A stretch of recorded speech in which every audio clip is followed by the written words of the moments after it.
Welcome, ladies and gentlemen, to race number 5 of 30 here for the 2023 NSCA Cup Series season. Today, I'm joined by Cody Goforth for today's commentary. Cody, thank you so much for joining me today. Thank you for having me. I'm excited to be here. Yeah, 130 laps around the high banks of the newly reconfigured Atlanta Motor Speedway. Of course, this track saw a very exciting season finale last year where we saw 4 drivers enter the race as championship contenders.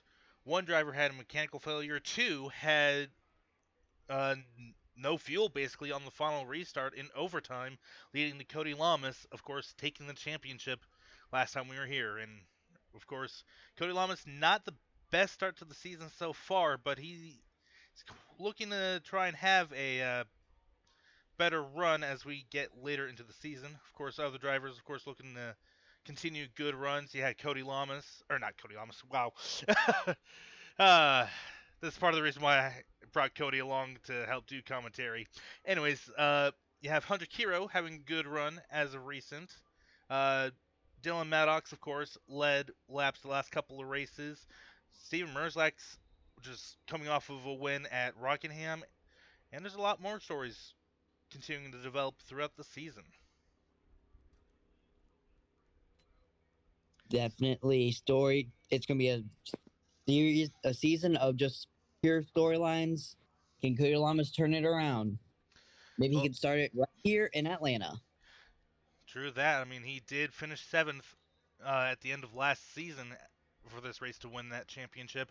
And speaking of turning seasons around, it is Brett Kenningberg who starts on pole alongside fellow rookie Brajan Stojanovic. Fred McRiley, who is driving a part-time season for his uncle's team, starts off third. Sean English rolls off fourth. He's been doing decently so far this season. The other part-time driver in the field, Jackson McFreeze, the Scotsman, will line up fifth alongside Cole Dillon, Theodore Cox seventh, Montoya, Vaughn, and Willard round out the top 10. And of course, as we look through the rest of the field, there's, with Atlanta being now a super speedway type race, there's a lot more wiggle room in terms of who can win and who's going to falter in this event. Very true. And if we're going back up to the pole, Kenningberg and Stahanovic ran what looks like the exact same time Oh, in yeah. qualifying. I didn't even notice that until just now. So could that be something to watch? Who To see it? knows? Who knows indeed. But I think it's about time that we get underway here. Yep. Start your engines. Command the fire engines given. Thanks to somebody who was never introduced because, NR 2003 and all that stuff. The cars roll off the backstretch. Oh, it looks like one driver has not gotten going here. We'll just pretend that never happened here and reset and try again. Re it up. Oh, and apparently the game really wants to give the AI some sort of issue before we get started here. So We good? we're good now. Drivers, So there's the command the fire engines again. engines. Hi, Bobby Lamont. Alrighty. As the entire field now rolls off the back straightaway here at Atlanta, it is going to be interesting to see how these new next-gen cars can react. Of course, last year we were still using the old Gen 5 car. Gen 5 is what the Gen 6 was in my universe, Cody, just for context. Yeah. I probably should have mentioned that before we started recording. I filled in the blanks. You're good. So, as the field rolls off turn 4 side by side, Cody, give us the green flag call. Pace car makes a hard left and turn. Pit road feels into the restart zone. Green flag in the air. We are racing here in Atlanta. As they head into the little dog leg right here. The inside line got a really good start as they head off into turns 1 and 2. They're not at full song yet. About halfway down the they'll be at full song as we have a little bit of a breakaway going on. Yep. McRiley and Kenningberg both got a great jump on that start. So did McFreeze. McFreeze is going to go side by side with McRiley in turns 3 and 4 here at the start of lap 1. Now he's going to be side by side with Kenningberg, who will lead the first lap as we come across the stripe. To complete the first lap, it is Kenningberg. Kenningberg got a good push up top, got a really nice run. He's going to actually clear into turns 1 and 2, but that bottom lane is more for him. Oh, he's actually going to hold it up top. Great move right there. Is he going to clear down? Yes, he will. And further back in the field, it is 3 wide. And about the middle of the field is 3 wide as well. This is the type of racing you can expect to see. Is just trying to get in line, figure out where, or figure out how handling. Because Mary, this is not like your normal super speedway race. Tires are going to be a big deal here because it's still Atlanta. It's still so who knows what's going to happen as we have. Looks like Soner's looking for a 3 wide move right there. He'll start to split up a little bit. Before we have a 5-car breakaway, and they're starting to single file out at the top there. Yep, and English Motorsports drivers, not to interrupt, right there at the back half of the top 5, Cole Dillon really needs a good race. He is way down in the points still, even after a good run last couple of races. Very true. He's trying to work with the I believe that's it. And now these guys are starting to catch up. Big run by that second pack. Yeah, and it reforms back into one big pack. Here comes McFreeze now to the inside of Theodore Cox. McFreeze looks to have a really quick race car today. Worked down low is the 3rd car in line because the outside is a bit spread apart right now. As we are 3 wide up there for P4. Yep. I thought we were about to go 4 wide there for a second, but they all thought better of it. They can go back to 2 by 2. We have a battle for second. Yep, I concur with that whole 4 wide. I could have sworn we were there for a moment, but it looks like McFreeze thought better of it, and it was probably a good thing too, because they were able to settle that 3 wide debate down to 2 wide, as you said. Now here comes Sean English to the inside of McRiley.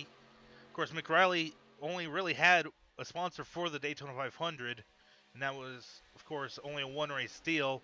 It's going to be interesting to see if the good run he's had here so far will attract more sponsorship to that team. Maybe so, because it's a big deal in racing. We are 3 wide for 4th again. That is not what you guys want to do, though. Oh, we have battle for the race lead. Side by side, up at front, Sean English to the inside of Brett Kenningberg. He will clear the 82 off of turn 4, and he will become our 2nd leader of the day on lap 7. Made that move look easy, just carried the momentum, and then just looked low and didn't look back. Kenningberg lifted a little bit corner there because you're not going full throttle around this racetrack. You're lifting a little bit just to make the corner because Atlanta is not like they took the shape of Atlanta. Just higher speed, newly repaved, and now it's plate racing. As we see, Kenningberg not going to be able to get there. Got to find something to get around.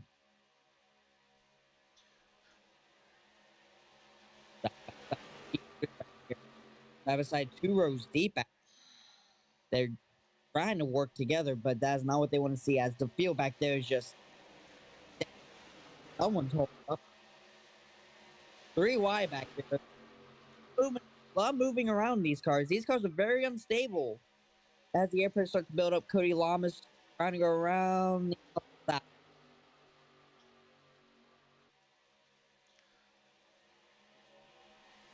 Cody, you kind of cut out there. Yeah, I'm sorry. No worries. I was trying to work around. I wasn't sure if it was my PC or if it was something on your end. So yeah, it's probably the little drafting hub going on. 44 is trying to run the top with the taking it down low. Really nice run right there. He's actually going to clear as they have for the turns 1 and 2. More either big momentum with the draft being up top 3 wide. Going to tuck back in line, and then the push is going to come from the bottom. Clear down into turns 3 and 4. I am trying to turn my resheet off here to see if it's possible to do that. Effect toggle is keypad numpad plus. Okay. There we go. Oh, caution is out. Apparently, we missed. Oh, front straightaway wreck. Oh, Atlanta Kiro is upside down. How the hell did that happen? One car upside down, spinning like a top. Horrific wreck on the front straightaway dogleg. This is the wreck everyone knew was going to happen, especially with the new Atlanta. Yeah. As the field races back to the line, let's take a look here to see what had happened. Oh, and it looks like Crago got into the outside wall and nowhere for Reinhardt to go or the 7, and just everyone piles in. Oh my God. Just changing. Oh, and Crago also went upside down as well. But the 7 went for a barrel roll. 7 just started barrel rolling down the front straightaway. Yeah. That was very terrifying. And credit to the sturdiness of the next-gen cars, Crago able to continue rolling and might still be in this race, but the 7 of Atlanta Kiro now on pit road. Everyone comes down pit road here. Yep. We're going to have a race off, looks like. And it looks like Merzlak might have won that battle off of pit road. So we see a little bit of damage on the 84 of Arntra. Of course, he was caught up in that wreck, as was the 92 of Hunter Kiro. Both Kiros got caught up in that wreck, but Alana went for a horrendous ride. Yeah, and we are hearing that Atlanta Kiro is okay, and she has climbed out of that car under her own power, so... That is very good to hear after that terrifying ride on the front stretch. But that is just the wreck that you expect to happen at this type of racing. Yep. Just racing deal. Just got... One car got too high, just caught up in the middle of the racetrack. Not really much anything anyone could do there. Yes, good to hear that. Apologize. Yeah. Sorry, we see a lot of cars just, I guess, trying to find whatever position they are meant to be in. I don't know, something weird is going on with the AI, but we'll let them sort it out. We're going to go ahead and accelerate to the end of the caution here. And it looks like they sorted themselves out for the most part. Sean English in the race leader here. Yep. However, it looks like we have RJ Bishop, the 12 of Ian Wallace, and the 22 of William Sparks just in front of the leader. So we'll go ahead and wave them around. That way there's no lap car shenanigans here. That we don't want lap car shenanigans in that, like, that can make or break a person's race. So. Yep. And it looks like Atlanta Kiro says pit out. Let's see Montoya on the thing. And it looks like Atlanta Kiro went to the infield care center, turned around, and got back in her car. She's on track. Pulling a Dale Earnhardt from a long time ago when Dale Earnhardt flipped down the front straightaway at Daytona. Eric Reinhardt. Oh, I was going off July. I mean, Eric Reinhardt in the NSCA universe is the Dale Earnhardt of the... So, it still fits, but... I didn't know if you had someone like that. So, it was yeah. like Eric Reinhardt years ago. Got out of the ambulance, got back at his car, and we have a car down the bottom, looks like. Yeah, that is William Montoya. He just came off of pit road, so... Gonna have to be careful merging up here, which he does a good job of it. Yeah, sorry. Yeah, sorry. That was my bad for not telling you about Eric Reinhardt earlier, because I just realized I forgot to tell you about Erica Reinhardt, who is Eric Reinhardt's grandniece and first cousin, once removed, to Eric Reinhardt Jr., who is my Dale Earnhardt Jr. equivalent. Gotcha. So she's pretty much the trying to think, the Kelly. She would be the granddaughter of the younger brother of my Dale Earnhardt equivalent. Gotcha. Anyways.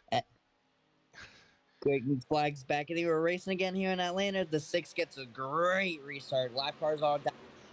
But how these guys final in line. The 6 did exactly what he needed to do there. Cleared them into turns 1 and 2.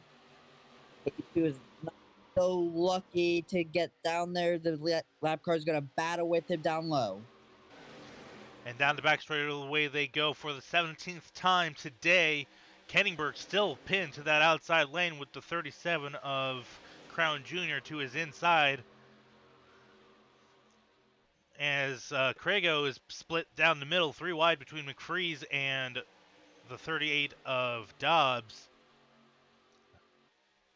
Further back, Crago obviously not up to speed as well as other drivers. We see a battle for the lead now. Kenningberg has cleared the 37, is now side by side with the 6 down the back straightaway. Good move by Kenningberg down the back straightaway. Who those two going to go with? Looks like they're going to battle each other. So it's going to be a help on both sides evenly, but looks like Kenningberg's going to hold off and yeah, he got the lap. Didn't quite clear English off of turn 4, but with a push from McFreeze, he was able to get past. So far, it's been Toyota versus Ford all day, as now we see Stojanovic make it 3 wide in between McFreeze and English down the back straightaway. McFreeze backs out of that very wisely. Very wise. It narrows up quite a bit in these corners. And you do not want to be 3 wide heading to one of these corners. It looks like it's going to be photo finish right at the line for second. Gonna not quite clear, but he might clear him into the corner. No. 6 with a great run up top. Yep, English, of course, may be a bridesmaid in just about every championship battle he's been in, the last 3 consecutive, but still a championship contender in his own right. Still hanging on the outside with a push from the 37. Roberto Crown Jr. might be a lap down, but he is allowed to race with these guys. If he's at pace, he can race. Yep. And he's doing a pretty job. He could play a factor here at the later portions of this race. Apparently not, because the 90 was not able to get past the 6. In fact, he got passed by the 6. And these two actually pulled away from the 90. So the 90 might not be the strongest car out here right now. Yep. So see Ryan Vaughn now tucked in behind the Roberto Crown Jr. on the bottom there to the inside of the 04 of Steffi Plaxco. Plaxco, of course, one of the 2 returning drivers this season. As they go 3 wide. Vaughn does back out of that, though.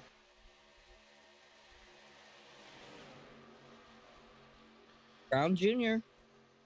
He's at pace. He just got caught out in that in trying to check up for that wreck, and he's trying to recover. Yeah, but he's not the highest running lapped car. In fact, both the 38 of Dobbs and the 04 of Plaxco are actually ahead of him in terms of scoring position. Very true, very true. But he does have some help come from 3. Oh, and the 90 blows an engine in 3 and 4. That's going to bring out a caution. We saw something like this happening. We saw he wasn't at pace with the rest of them, and we see why we saw the reason behind it. Just engine just lets go. Probably was having a souring motor. And that's why he was slowing down, as you said, and it just looked like it finally let go. Did a good job getting it down and out of harm's way before the field came by. Didn't take anyone out, didn't wreck himself, just got safely to pit road. Luckily it happened when it did. They're going to race back to the caution. Yep. Well, at least the good first, 6 or 7 cars will here. Of course, the 82 and the 6 were already past the start and finish line when the caution came out, and Crago well down on pace. He was well behind the field. In fact, he just now gets around the pace car, which is already in turn 3. Jacob Crego not having the best day. Not Did having the not best season, let's be honest. Yeah, that is very true. Crego not having the best, not having the season he wanted. And we have a couple cars coming down pit road, it looks like. We have most of the field coming down the pit road, actually, with the exception of Like, Lamas, Reinhardt, and McRiley. interesting plays by these guys. Do they think that they might be able to make it on fuel? They can't, can they? Well, I mean, I don't think it is, considering it is a super speedway type race. And because with NR 2003, not to break the, fourth wall here, does have a smaller fuel cell size for, super speedway type races. Oh, and it looks like Hayner and Keene also stayed out. Well, I think. Oh yeah, they did say. I see that now. I don't know. This is strange. I don't know why you would stay out because tires are going to be a big deal in Atlanta because it's an older surface. Unless these guys were laps down. Well, no, because it was scoring Lamas right behind English as they crossed the line, and Reinhardt right behind him. So Lamas is currently the leader. This is a very strange strategy by this 48 team. Well, they aren't the defending champions for nothing. Maybe then, they've. Go ahead. I don't know. I know. I was saying maybe they've planned this out and expected something like this. Maybe they think they have good fuel mileage, or maybe they don't think they've used their tires up that much. But this is a weird strategy. Of course, as we've seen, track position is key thus far. I mean, the only two leaders so far have been English and Kenningberg. So maybe it's just this call to try and have track position, get that cleaner air. Maybe so. And speaking of English and Kenningberg, English actually passed Kenningberg on pit road. Yeah. So that might be a big thing to watch out for as we get later into this run. Yep. I believe the first car one lap down was Robert Dobbs here, so NSCA officials are going to go ahead and wave him around. I just want to shout out the Atlanta fans. They came out in full force here today. Yeah. And I think rain was in the forecast as well, with it being cloudy. Yeah. So very, very good job by the track as well. Like, they've prepped this track really well. Like, because what I was seeing with it didn't look like it was going to be ready at all for this race. And they did a really good job of getting it ready. And it looks pretty good. Yep. You see Cody Lama leading the field, go down the back straight away under caution. Surprised we don't see anyone running a little bit lower trying to save some gas. Who knows? We're going to celebrate to the end of the caution here, as There we are. we are now at the 1 to go signal here on what appears to be lap 28 of 130. Not even 100 to go yet. And we've already had two cautions. One for a big wreck off of turn 4, one for an engine failure from the 90. Of course, the 90 is the only retiree so far. I believe so, anyway. Let me double check that. Yes, can confirm, and team is reporting a camshaft issue for that retirement.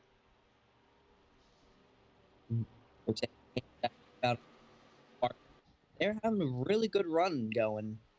Just gave out on them. As here you go.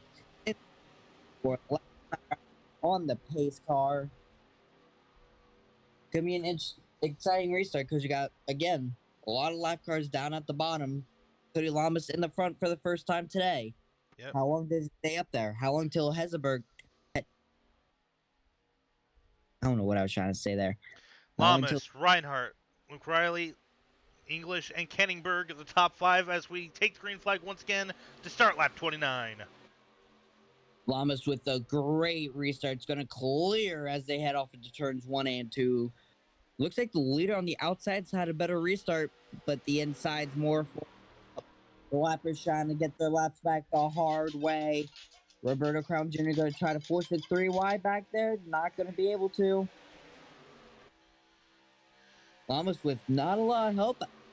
Ooh, He's 3 actually wide now with the lapped cars. Not to interrupt. No, you're good. Roberto Crown Jr. being aggressive. Knows he has the speed to keep up with these guys. He just has to get the position, has to get back on lead lap. Yep. And taking the 3, not only the leaders 3 wide, but other cars that are on the same lap for position. I mean, this is a pump draft right there. Cody Lamas right out front. That was a very impressive draft right there. Yep. Brett Kenningberg thought about making the 3 wide on Sean English with William Montoya to his inside. Thought better of it. Stays it in line. Probably best bet to keep it in line right there. And I'll hold off up front. Roberto Crown Jr. still trying to ride around down low. More help up top than on the bottom.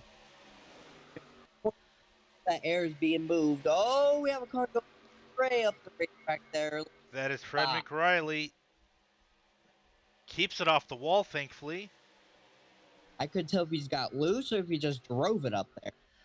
Maybe aero push. Could be anything. All we know is there is 4 lapped cars between the top 2 and the rest of the field. Which is exactly what the top 2 wants. They want to have those lap cars. They want to have that between them and the other leaders, because look how quickly they're driving it. Yep, and of course with all lapped cars in a single file line, that just helps them more. Here comes English now to the inside of Fred McRiley for 3rd place. English has a really fast race car. Of course, that is expected of the Ford teams. They are, of course, the 4-time defending manufacturer champion Ford. Oh, as we go up front real quick, side by side for the lead, Erica Reinhardt trying to lead her first lap in the Cup Series, and will do so. How about it? Erica Reinhardt to the race lead. But Cody Lamas up top. Momentum's with Lamas. Lamas gonna clear on the top. Ooh, and Erica thought trying to get in front of Hayner, but Hayner was already there. That was nearly bad, but he thought better of making that move. Crown Jr. almost made it 3 wide. Crown Jr. is probably the most aggressive lap car I have ever seen. This is awesome. At least he isn't wrecking the entire field multiple times like Mr. Victor Smith in the 2020 Daytona 500. Very true, very true. Trying to make it happen. But how about Pitted was the race leader, got stuck in traffic, and now he's driving his way back to the front.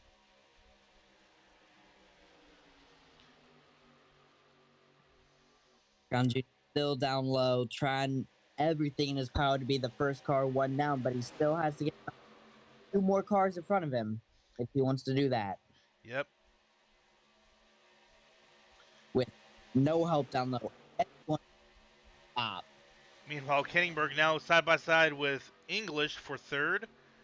And I believe that is Foxen. Is she on the lead lap? She is not. Damn. Here, I was hoping for some action. But speaking of Foxen, she is Erica Reinhardt's teammate and the team lead, so maybe she's trying to work her way up towards the front of this field, try and maybe help her teammate. So we've seen other teams do it in the past. Not sure if it's wise, but I mean, if it works, it works. I mean, she has a little bit of help back there, so maybe she'll get up there. Yep, that is Max O'Quinn in the 29, rookie driver, driving for Pathfinder Racing. O'Quinn looked to make it 3 wide, thought better of it. I thought right there. So we see the field actually starting to get a little spread out, which is obviously unusual for super speedway racing, but like we said at the top of the show, it's Atlanta. Might have been turned into a super speedway, but doesn't necessarily drive entirely like one. Like, yes, you'll see 3 wide and drafting, but that's about the most you'll see. I apologize.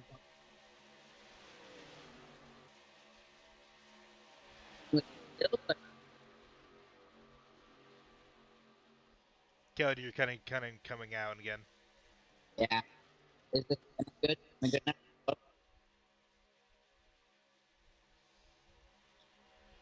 Well, Roberto Crown has worked his way up to being the first car 1 lap down now. Great job by Roberto Crown Jr. has actually brought the 3rd place driver up with him. Yeah, that is true. And with as fast as Kenningberg and Ingles have both been so far this race,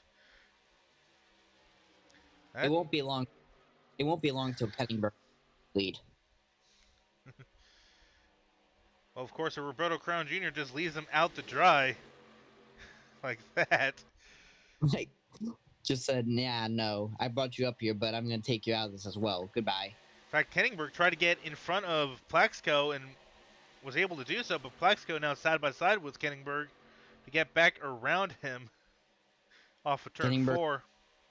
Nobody, neither of them really had any help, so that was just a matter of who could get the run, and it looks like Plaxco got it. Yep. As we see up front, Alana Kiro now being put another lap down. That held up the leaders just ever so briefly as Alana Kiro just running in the middle of the track as we see the 37 of Crown Jr. trying to get his lap back and trying to be at the tail end of the lead lap. He's trying to get his lap back the hard way. This is going to be exciting to watch. Yep. I'm surprised Theodore Keene isn't trying to help Crown Jr. because if Crown Jr. is able to get back on the lead lap the hard way, that puts Theodore Keene in a lucky dog position. And Sador Keene could maybe follow through. We have a car on the wall back there, it looked like.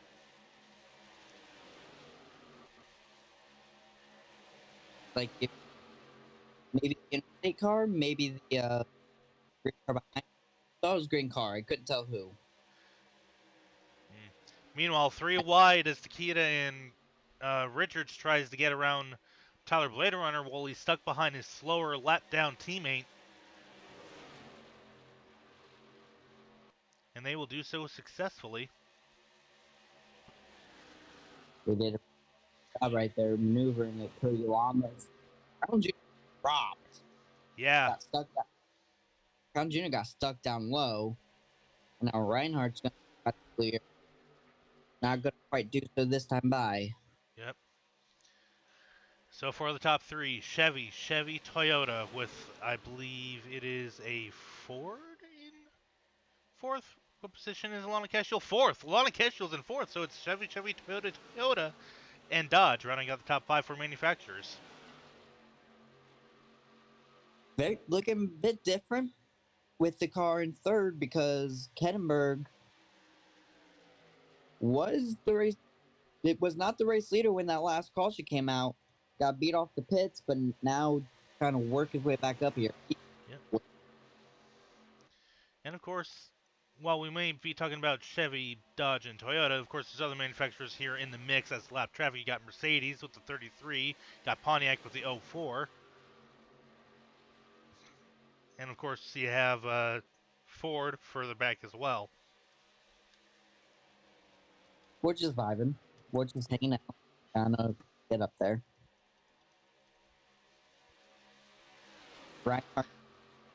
Reinhardt doesn't try to coordinate with that 33 to make a move.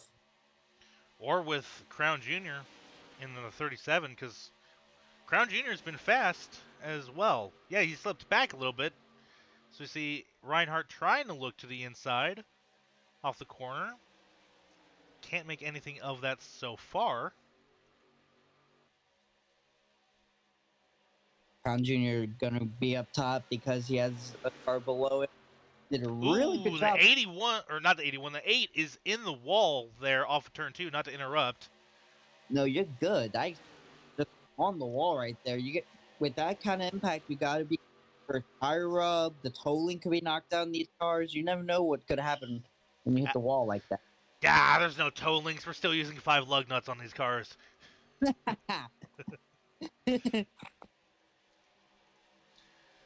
Seems the 8 is still at speed, as we see the 81 was briefly side by side with the 37, now, or 33 now side by side with the 37, I should say. And it's gonna lose that one spot on track to the 37, just not in scoring position. Oh, Oh, the 82 in the wall.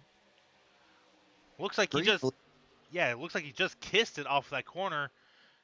Able to keep it at speed as we see the 04 now trying to make a move. got lucky. He was.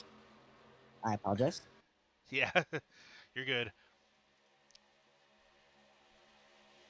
What I was gonna say was, got lucky he was wide. Otherwise, we could have had another massive accident earlier in the race. Yep, and apparently it's the Kyle Busch effect because the 82 is now past the 81.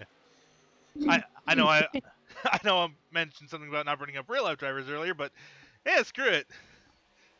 I've admitted at most of this. Very impressive job by the 82 right there. By hitting the wall, dirt track it, hitting the wall, and just got out of it. Yep. Yeah, let's go further back in the field real quick. Catch up on some other drivers. Mikey Willard's running 12th right now. Not doing terrible, but not doing great. Of course, he did win Auto Club for the second race of the season. So, running pretty well, driving that 24 Hendrick Chevrolet. Really good, looking really strong right now. Just gotta start finding someone to work with because he's a little bit out of the lead pack. Yeah, as I said, the field was getting stretched out. See, Crago's kind of up to speed. Still running 37th, I think 2 laps down. I think 2 or 3 at this point. We'll find out next time the ticker scrolls by for OPS. Yeah. I mean, you, the audience at home, will obviously have seen it pretty much the entire race, but of course, I'm focused on the game. Cody's focused on, the Discord screen share of the game. Teammates side by side, the 12 and the 22. William Sparks in 22 and the 12 being Ian Wallace now. Make that the 5, as you were probably about to say. I was just about to bring up the 5 as he's getting a giant push. When you get the crowd out, you can't make anything happen down low. You gotta tuck in line on the outside. And looks like William Sparks was trying to listen to your advice there right as you were saying it, but couldn't quite do that. RJ Bishop's going to get by him now. The 22 just dropping like a stone. No help for him at all. Dropping like a stack of potatoes. That's one way of putting it. I was going to say like stone, but... As we have a little pack forming back here. Yep. Got the 80 of Jensen Nomina, the 92 of Hunter Kiro, the 13 Travis Heflin, who is Nomina's teammate, 57 of Harold LaGranger, the Daytona 500 winner, and Henson Jr. got around Ian Wallace, so he's also joining this fight here for whatever position this is, 15th if you include Cole Dillon, as Nomina looks real low to the bottom. A little bit too low to make that move work. Is going to lose a lot of time just like that right there. Look at all the momentum loss on the bottom. Yeah, and Kiro's going to clear him before they even get to the finish line.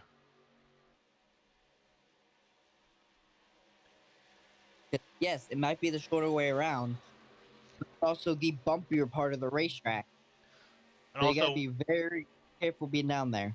And also with no drafting help as well. Very true, very true.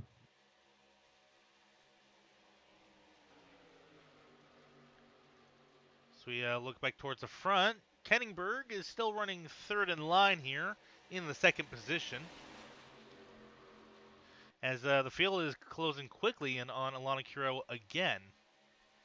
Second time this run that she's going to be lapped. Yep, longest run we've had the day so far. As Lamas goes to the low lane and is going to clear her before they get to the line. Very good job by her staying on the outside, but now they're going to be side by side coming up to her. Not really much she could do right there. Yep.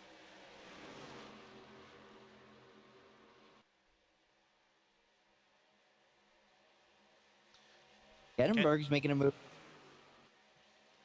Yeah, he wants to get the lead back, and he wants to get it sooner rather than later. He's going to clear Fedor Keen off of turn 4, and he's going to be able to hold off Keen's charge back up on that outside lane. Very good move. Very strong power move on the bottom of the racetrack. So, and I'm the quickest car here. Whether you like it or not. Yep, and Fedor tried to take a look and do the crossover going into turns 1 and 2, but couldn't quite get there. In fact, that's going to open the door for the 37 of Crown Jr. to have a look at Keen. Not going to be able to make it work that time. He's going to slide back in line. And of course, chain reaction, it looks like Ricky Foxon almost had a look at Crown Jr. herself. Foxon, after hitting the wall, it doesn't look like he put it down any, along with Heckenberg. I think I'm saying that wrong. Yeah, it's Kanningberg, not Heckenberg. Kannenberg. I keep getting confused with Hesberg. Kannenberg. Got it. Kannenberg's with a giant run down the front straightaway. Lama's going to be able to hold him off. Well, of course, Kanningberg is a rookie going up against a 4-time Cup Series champion who hasn't necessarily had the strongest of runs this season, but still a 4-time Cup Series champion. Champion versus Go ahead. the champion normally wins these battles 9 out of 10. But even then, Kanningberg does have the arguably faster car. Because Kannenberg's main rival is back in the back of this pack. Kannenberg's look down low right now. Crown Jr. is looking high. Neither can make anything of it. Of course, as I say that, Crown Jr. looks to the inside, going into turn 3. Crown Jr. trying to carry the momentum from the back straightaway through the entire corner. He's not going to quite clear, which means the 33 is going to have the advantage back up top. Crown Jr. has that right there. First car lap down across the line. Foxon now goes to the down low area. I don't know why I called the low lane the down low area. Down low area. Looks like Kannenberg lost a little bit of ground right there. Almost. Yeah, the low line is the faster line maybe through the corners, but the higher line carries more speed and more momentum exiting it. A lot bumper down low as well. You got to remember that. Yep, and more importantly, this has allowed other drivers such as O'Quinn, Reinhardt, English, Painter, and even Calvin Richards to close back in and make this a 9-car breakaway, I think it is. 1, 2, 3, 4, 5, 6, 8-car. No, 9-car breakaway. Yeah, I was right. We haven't talked about the guy at the back of this pack all day long. Just been chilling. Calvin Richards. Calvin Richards. We haven't talked about him all race long. He's just been quietly working his way through the field. He's actually on the lead lap. That's for position. Yeah, he's running 5th right now, looking to get around English for 4th. And, of course, it's understandable that he's up here, and actually he takes 4th from English as we see Foxon in the wall again a little bit. English was really slow down low. I thought he was pitting for a second. Same. Anyways, but getting back to Calvin Richards for a second. Calvin Richards, of course, former Formula 3 champion from the United Kingdom, was in the Red Bull Junior program for the F1 track, but got dropped, moved to the States, got into the stock car racing, got back into Red Bull, dropped by Red Bull mid-season in 2021, joined RTD Motorsports in the Zero car, which is ironically enough right behind him right now. That same season, won a race at Orlando, then joined Wolfpack Racing in the 83 last year, where he continues to drive today. Very fun racing career for him. He's been through it all. He's done it all. And now he's up here running in the top 5. Having a really solid day here in Atlanta. Yep. In fact, he actually got around Reinhardt for third as I was explaining his career backstory. And it looks like Llama still holding up. They're still holding on to that race lead as they go down the back straightaway. Yep. In fact, it is currently a 2-3 for Wolfpack, as Brett Kenningberg, of course, driving for that team in the 82. And like I mentioned a second ago, Calvin Richards is in the 83. Very good run for that team. Yep. For context, for those of you who are new to the series or just joining me for the commentary booth for the first time, they are effectively the Williams Racing of the NSCA. Having a lot of sponsorship issues, they were a front-running team. They dropped further down the team order, but over the past couple of years, they've been climbing back up the order, and so it's always nice to see a team that, you know, once had past glory, fallen on our time, start to climb back up that order. It is a lot of fun seeing teams make a little resurgence. They got a little resurgence going on. As we see O'Quinn trying to make a move to be the first car lap down, that's not going to work out for him without any drafting help. And there's got a freight train on the outside. If you're going to make a move to the inside, you got to make sure you can clear the person you're trying to pass. Otherwise, you're going to be stuck down low like you're seeing right here. And if you're not going to clear the person, you got to make sure you have enough help behind you. 1 or 2 people ain't going to cut it. You got to have like a good 3 or 4 at least. At least, depending on the car. Reinhardt really low right now. Oh! Because they're pitting. Pits. As does Reinhardt. Those two stayed out under that last yellow. Yep. So it makes sense they're coming down this time by. We should see drivers like Hayner, Keene, and McRiley also come down pit road here within the next lap or two, as they also stayed out under that caution. In fact, where is McRiley? I do not see Oh, there's McRiley. I think he already pit then. Did he? Oh, yeah, McRiley. Maybe? Yeah, McRiley already pit. In fact, he actually had a tire issue, so he must have pitted a while ago. He pitted a lot earlier than expected. Then again, that was an unscheduled pit stop, as we see Lamas and Reinhardt. We might have missed Reinhardt here. Yep, there's Reinhardt. Lamas and Reinhardt coming off pit road. That did not work out for them in the slightest. They're going to drop back farther back than they were previously. In fact, they are already a lap down, as we see Kenningberg now lead once again. Kenningberg now... with... Go ahead.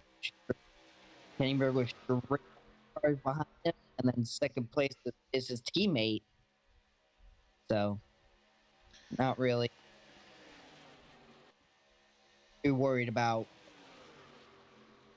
on running his marks. Roberto Crown Jr. trying to make a move to the bottom, but he's going to get freaking outside. Yep.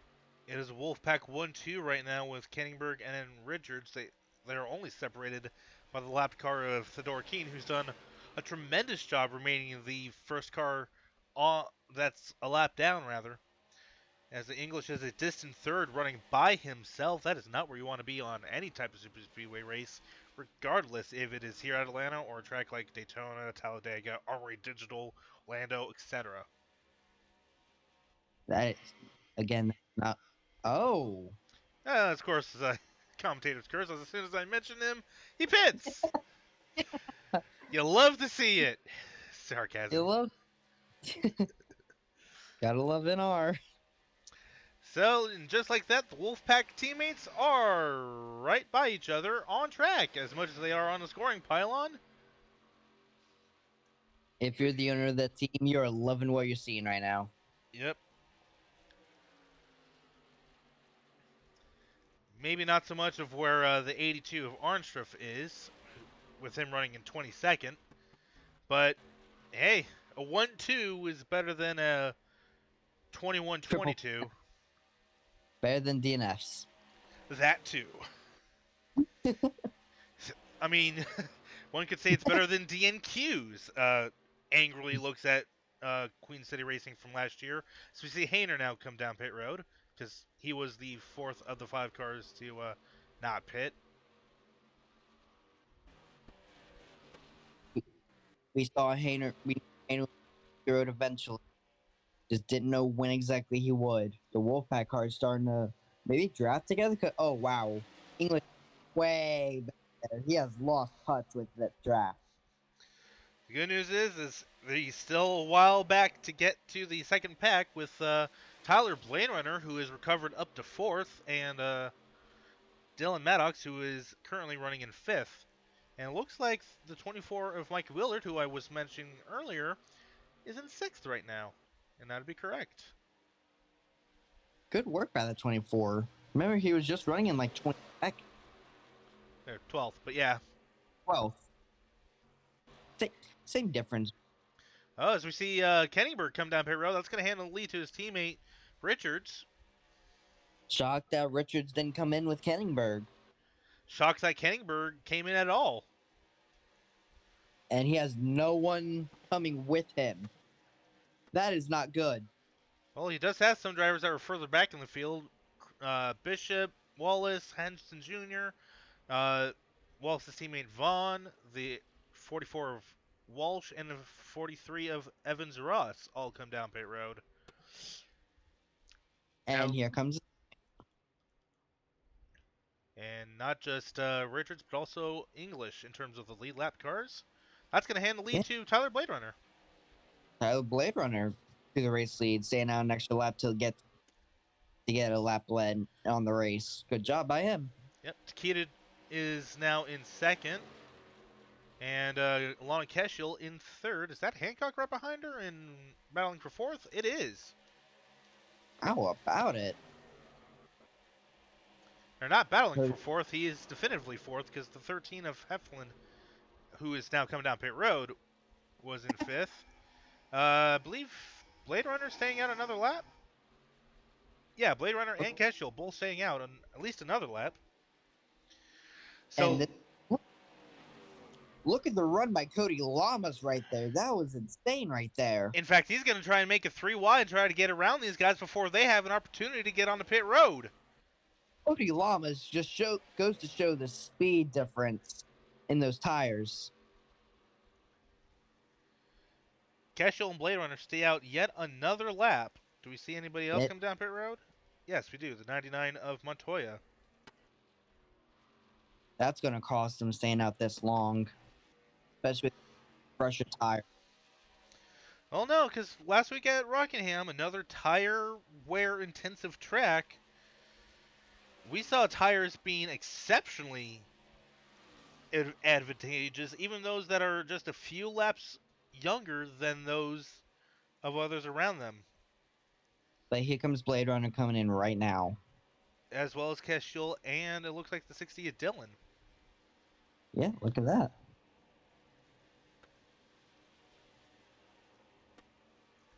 So I believe Cody Lamas is your race leader.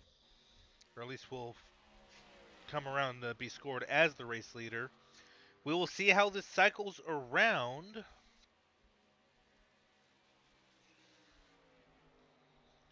Columbus was scored 11th, at least the last time the ticker was picked up the scoring positions.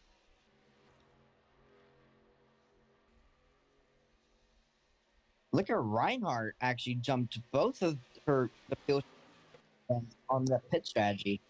Yep, and Richards has jumped his teammate. So maybe Richards had the better pit strategy, but maybe not. His teammates down on the inside of him. And easy. We'll take that spot, yeah.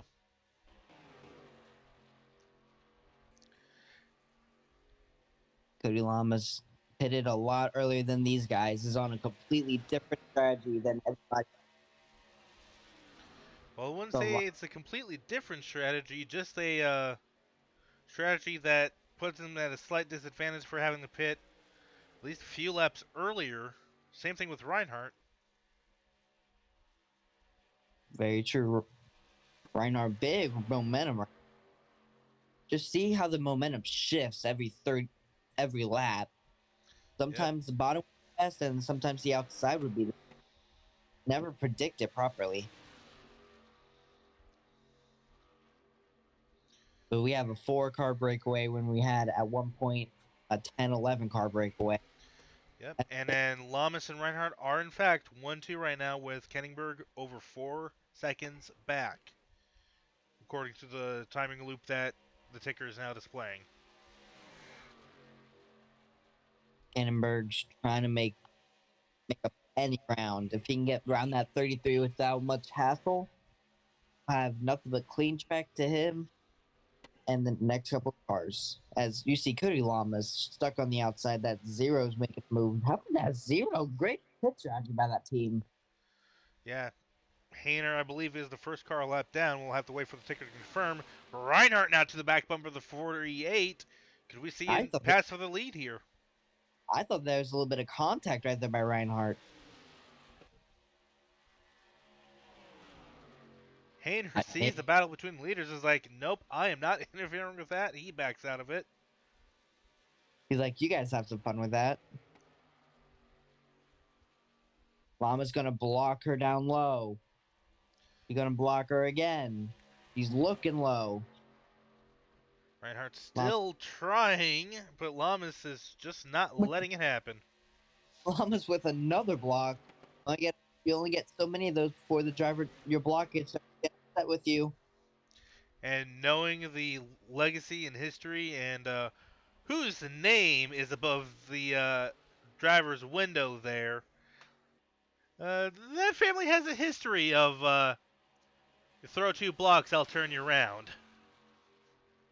They have a history of round people's cages, so. Exactly. Although Reinhardt's backed off, though maybe did she back off a little too much? Here comes Hayner to the inside. Maybe she's trying to keep the momentum up top, but Hayner's gonna not quite clear, nearly put her in the wall. Yep.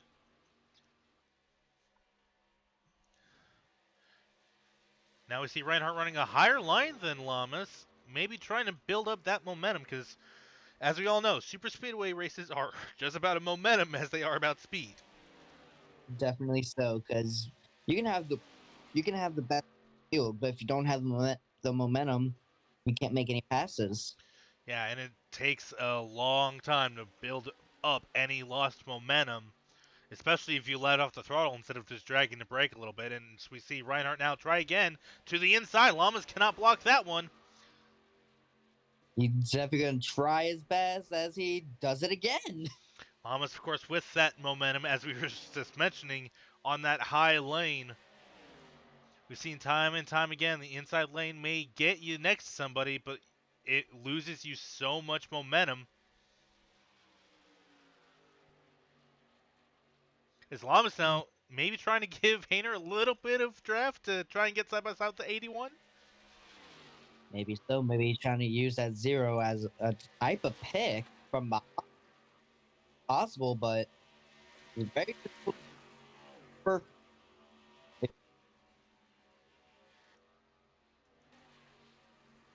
Which it may have just worked right there as Hayner gets to the inside of Reinhardt.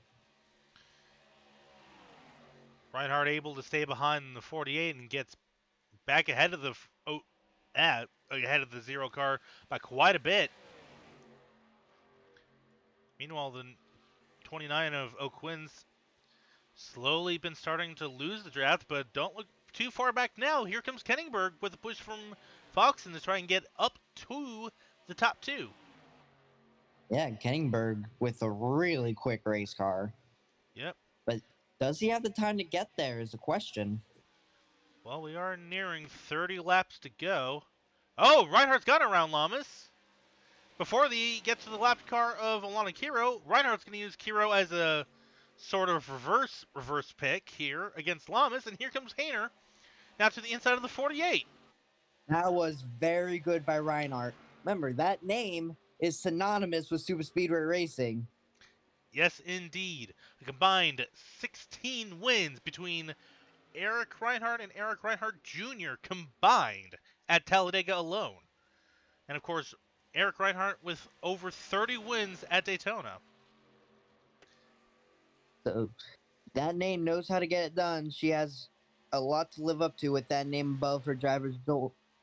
She goes back to the race lead. She's doing a really nice job of it, having a really solid showing so far.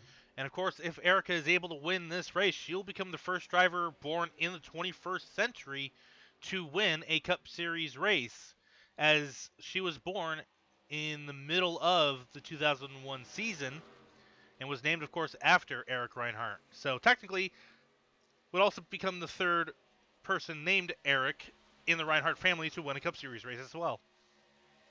But Cody Lamas gets right back to it. Cody Lamas with a big head of steam down to the bottom of the racetrack. Cody Lamas side by side out turn 4. But it's going to be Erica Reinhardt who leads the lap. Will Lamas be able to carry the momentum on that bottom to get around the 81? Lamas down low. Reinhardt up top. Hendrick Lamas Motorsports versus Bledsoe Brothers Racing. Sorry to interrupt. You're good. Reinhardt gets the momentum going up top again. Not going to quite clear side by side into 3 and 4 once again. Reinhardt up top. Lamas down low. Lamas has a nose down front. Reinhardt's going to get the run. Dead heat at the line. Reinhardt led that lap, but like you said, it was a dead heat. Now here comes Hayner giving a push to the rookie. Hayner going to go with Reinhardt. I mean, that is very smart, but don't look now, because look behind you. Canningberg has closed with the battle going on for the lead. Now the lap card of Dobbs also ahead. Reinhardt kind of gets caught up behind the 38. That might allow Lamas to close back up, as will the 82 of Canningberg. Reinhardt tries to go low, gonna try to carry the momentum because that maybe she thinks that 38 is slower, but it holding the momentum up top. Here comes Cody Lamas. Lamas looking towards the middle, maybe trying to send it 3 wide middle. Thinks better of it. I was about to say, thought better of it. Canningberg is there.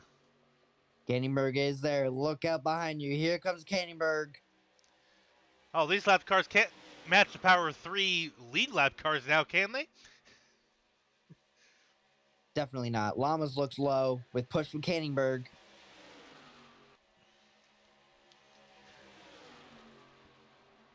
Do everything in her power up top, but not gonna be any match. Cody Lamas back to the race lead. Lama's gonna clear heading into turn 1 and 2 with a push from Canningberg. Her big run up top, but no help. Reinhardt has no help whatsoever. And clears Lamas going into turn 3. Very strong power move by Reinhardt, gonna clear Lamas and actually gonna hang on to the race lead after all that. The crowd on their feet cheering so loud we can hear them in the commentary booth. Yes, we can. They know who is out in front. They know the name. Know how synonymous it is with winning at a super speedway style race. Reinhardt's out in front. Lamas second. Canningberg in second. Here comes Canningberg. It has been Cody Lamas versus the rookies for pretty much the entire back half of the race, ever since that restart from that second caution all the way back on lap 29. Canningberg loses a little bit of ground on the front stretch. Reinhardt still holding strong up front. Reinhardt through 1 and 2, gonna block Lamas a little bit. Lamas getting a little taste of his own medicine from the rookie. Well, speaking of 2001, by the way, lap car might get in the way. Are we going to see a repeat of Jack Matoria versus Wayne Jefferson? Kevin Harvick versus Jeff Gordon from 2001 Atlanta race. Maybe so. Llama's looking low. Reinhardt stuck behind the lapper. The Irishman Jensen Nobina giving no fucks to the battle for the lead here. He is running both lanes, blocking both leaders. Reinhardt gets a big head of steam down the straightaway. I mean, technically, there's 4 cars in that outside line, so they do have more momentum. Yep. Reinhardt leads that lap, but Cody Lamas is still down there. Meanwhile, for some reason, Foxen is giving help to Cody Lamas, despite being teammates with the 81. Lamas now side by side with the 80 as they go down the back straightaway. Lamas looking for the race lead. Cody Lamas to the race lead. Oh, that's not going to be a fun team meeting. Or is it just yet another fun little bit of strategy in the chess game that is Super Speedway Racing? Perhaps Foxen trying to get ahead of the 81 and try and help her, but nope, Kenningberg's going to try and take second away, and he will say, thank you very much, I will take that cleared off of turn number 2, is Reinhardt. Reinhardt finally tucks the line. Push. Gonna push the 82 right there. Cody Lama's back out in front. He's been a really quick car all day, but now the quickest car is now at the P2. If he can get clear the 8, he might have something for Cody Lamas. Chevy, Toyota, Chevy. Champion, rookie, and rookie. Hendrick, Wolfpack, Bledsoe Brothers. The main story for this long green flag run we've had that has lasted, when they reach the line, for 81 laps, coincidentally enough, considering, the car number of one of the drivers battling for the win here. Yeah. Reinhardt trying to run the top. Trying to take momentum. Lamas also runs the outside lane. Kenningberg keeps the momentum on the bottom. Foxen not able to get around the 48. Here comes Crown Jr. now to the inside of Hayner. Just out of randomness. Just, why not? Just thinking of that meme with Elmo with the fire beneath him. Just pure chaos. That's Roberto Crown Jr. in all of this. This is fine. Everything is fine. Foxen now trying to get to the inside of Lamas. Foxen's teammate Reinhardt looking inside of Kenningberg. But momentum of Kenningberg with Reinhardt behind him, it's going to force that 8 car to lose ground. 3 wide now. Roberto Crown Jr. He backs out of it, but he's like, yeah, I'm going to sprinkle a little bit of chaos like it's salt. Roberto Crown Jr. is chaos incarnate. And that has cost Reinhardt so much momentum and so much time to the leaders. Here comes Kenningberg now, side by side for the lead with Lamas. Look at Kenningberg's the only one able to stick with Lamas right now, it looks like. Because he's the only person who actually prevented the big momentum shift. Lamas barely leads that lap, but Kenningberg might lead this next one. Foxen looks to the middle as if it's 3 wide. They're coming up on a huge pack of lapped cars. This is going to get even juicier than it already is, folks. Less than 20 to go, by the way. This is going to be intense right to the finish line. Reinhardt stuck back there behind a bunch of lappers. Reinhardt's race might be over, but Cody Lamas and Kenningberg still have to get through the lap traffic. And they're both stuck behind lapped cars. That's going to bring Reinhardt right back to them. If it weren't for the fact that Cody Hayner got in front of the 81. Now Lamas to the inside of, looks like the 13 of Heflin. While Kenningberg's still stuck behind Merzlak, last week's winner. But Reinhardt's still stuck behind the 0, not going to be able to carry any momentum. That's a lane open for Kenningberg, who doesn't take it. Well, here's the thing. The 81 was to his quarter panel, that down pretty much the entire front straightaway, I should say. Ooh, Foxen looked like Foxen made a little contact with Lamas, it looked like there. Now, I was going to say, Foxen was on the red line there, separating the track surface from the apron. Lamas right up against the wall. I thought he hit the wall for a second there. Look at this pack back here. Yeah, and Merzlak and I think McFreeze are just really slow because they have separated Lamas from the rookies. That's all Lamas needs to see. Oh, Lamas actually gets the wall. Never Lamas mind. the wall. That's not what Lamas needed right there. But he had a decent little gap. Foxen, meanwhile, has gotten back on the lead lap thanks to that. Hayner now looking to get back on the lead lap himself. And here comes 3 wide, splitting Oh Flaxco my- in the middle. Kenningberg was able to close back up. Lamas on the outside, Kenningberg on the inside. Lap traffic abundant surrounding these leaders as they try to navigate through everybody and everything standing in their way between victory and defeat. Look who has gotten up here. Kenningberg's teammate. Oh yeah, Richards. Richards is there as well. What? Where's Richards running towards the? No, Richards is third. Holy cow! Heartbreaker for Erica Reinhardt. But can Kenningberg get to Cody Lama? Yeah, Erica Reinhardt just never could get the momentum going, and when she did, she got caught up behind slower traffic than everybody else was able to navigate. But now Rich stuck right there battling with Roberto Crown Jr. And it looked like Kenningberg was going to take a 3 wide with the 0 and the 7, but couldn't quite get there and lost a little bit of momentum. Well, Holmes has done a great job navigating lap traffic, as has Hayner and Foxen getting around and making up a few spots. Cody Lamas has done everything right so far today. We talked at the start of the show that Cody Lamas needed a good day, turn his season around. Currently leading with, I think, around 10 to go here in Atlanta.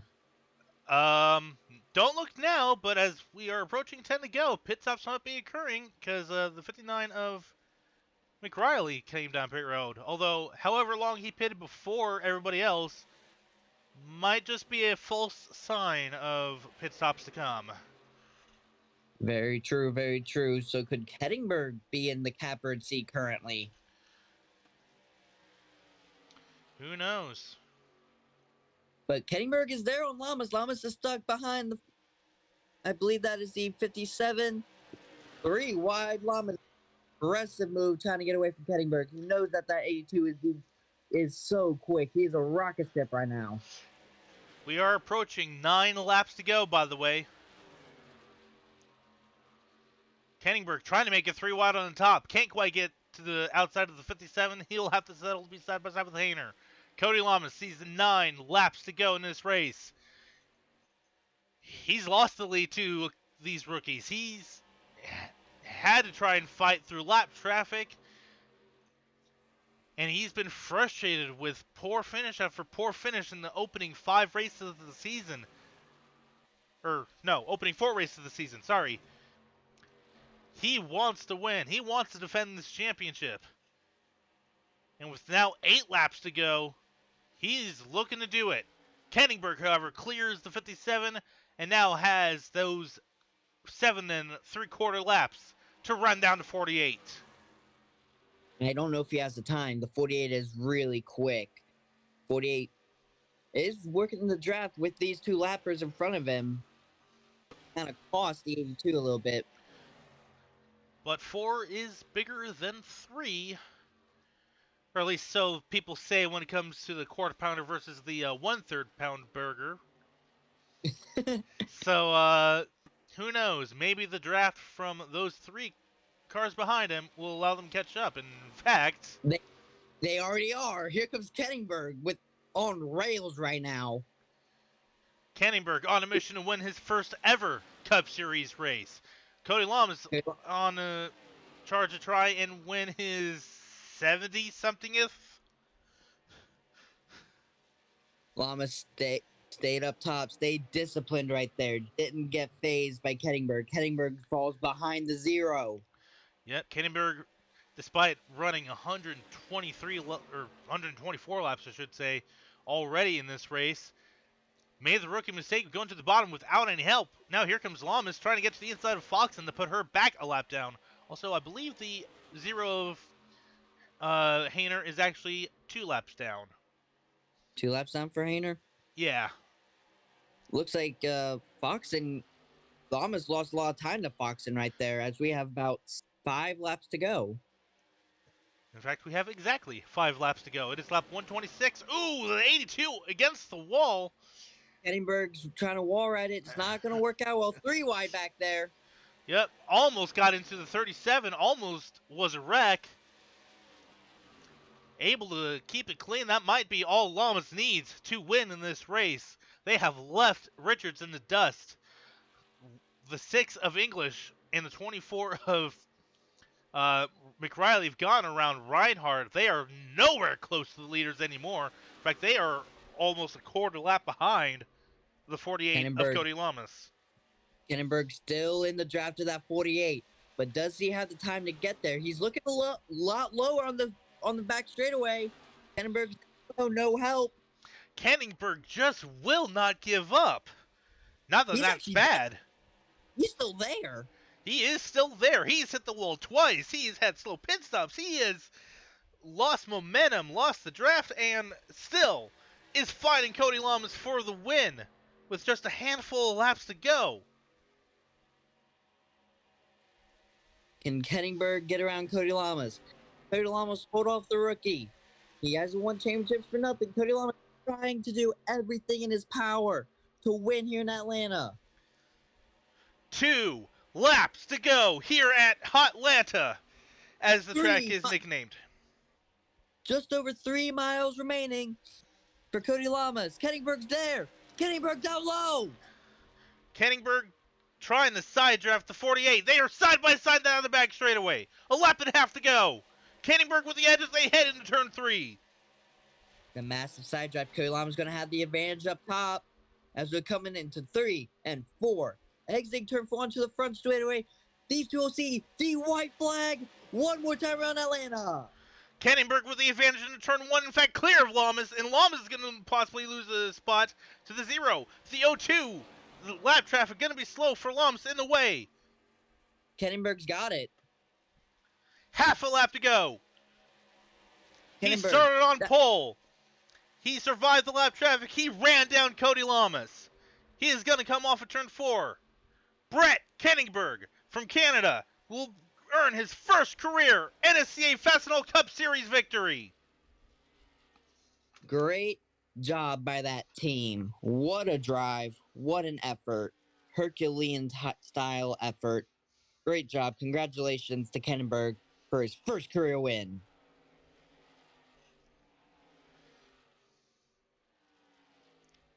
And now, go ahead.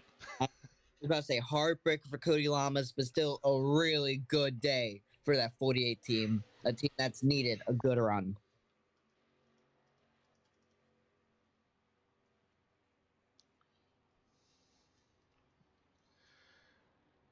That was awesome. What a finish. Congratulations to Brett Kennenberg for his first career win. What is it with me and doing commentary at Super Speedway races and having exciting finishes? Cody Hayner back in a few years ago when it was still the DV Cup Series, and I did a race at Orlando, and it was a photo finish. Now I do commentary with you, and it's another exciting finish. That was awesome. That was cool. Calvin Richards takes 3rd position in the final spot on the proverbial figurative podium, I should say, actually. Willard, 4th. English, 5th. Cox, Kiro, Maddox, Wallace, and Ryan Vaughn round out the top 10. Exactly half, or just over half the field actually finished on the lead lap, Alex, with Ricky Foxen being the final car on the lead lap. And of course, Roberto Crown Jr., we have talked about how he has been the agent of chaos as a lap car. He was able to get around not only Kennenberg, not only Lamas, but also Foxen to take a 19th place finish on the lead lap. So, well done for him as well. Heartbreaker for Erica Reinhardt. Went from leading in the closing laps to finishing 1 lap down. I think she had to pit. Unfortunate. Yeah, confirmed right here at the bottom. Had to pit, probably with a few laps to go. It looks like the 7 also had a tire issue, did not come down pit road and whatnot. In fact, Lano Kiro will finish 38th, 7 laps down, after flipping on lap 7. That's still very impressive that she even finished the race. To be fair, also impressive that Craigo also finished the race just 2 laps down after also flipping in that same wreck. So, we've seen it all with this race. We've seen multiple flips. We saw exciting racing. We saw green flag pit stops. We've seen caution pit stops. We saw pit strategy, lap cars, An and agent of chaos. multiple agents of chaos at that. We saw a legacy being continued and being assured to that the fans of that legacy that it's in good hands. We have seen it all. And if that's any indication that this season's going to pick up and be exciting, I don't know what is. That was very true. I appreciate you having me on. That was awesome. I appreciate you joining me. Oh, man, that was fun. Yep. Of course, if we're going from one end of chaos to the other, however, of course, because next time out, race 6 will be at Richmond Raceway.